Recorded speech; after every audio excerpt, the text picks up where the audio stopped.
ஒரு அழகான கிராமத்தில் கதிர் என்ற இளைஞன் வாழ்ந்தான். ஆனால் அவன் மிகவும் சோம்பேறி. நாள் முழுவதும் மரத்தடியில் படுத்து கனவு கண்டு கொண்டே இருப்பான்.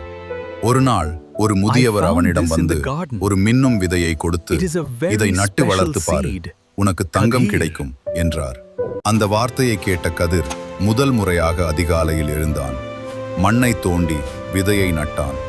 தினமும் தண்ணீர் ஊற்றி கடினமாக உழைத்தான். நாட்கள் கடந்தன. விதை ஒரு அழகான மரமாக வளர்ந்தது. ஆனால் தங்கம் எதுவும் இல்லை. ஏமாற்றம் அடைந்த கதிர் சோகமாக நின்றான். அப்போது அந்த முதியவர் வந்து சிரித்தபடி சொன்னார், தங்கம் மரத்தில் இல்லை கதிர், உன் உடலிலும் உன் உழைப்பிலும் தான் இருக்கிறது.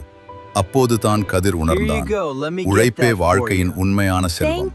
அதன் பிறகு கதிர் மகிழ்ச்சியுடன் தினமும் உழைத்து ஒரு புதிய வாழ்க்கையை தொடங்கினான். நீதி, உழைப்புதான் வாழ்க்கையின் உண்மையான தங்கம். உங்களுக்கு பிடிச்சிருந்தா நம்ம மைண்ட் ப்ளோயிங் வேலூர் யூடியூப் சேனலை இது வரைக்கும் சப்ஸ்கிரைப் பண்ணாதவங்க சப்ஸ்கிரைப் பண்ணுங்க.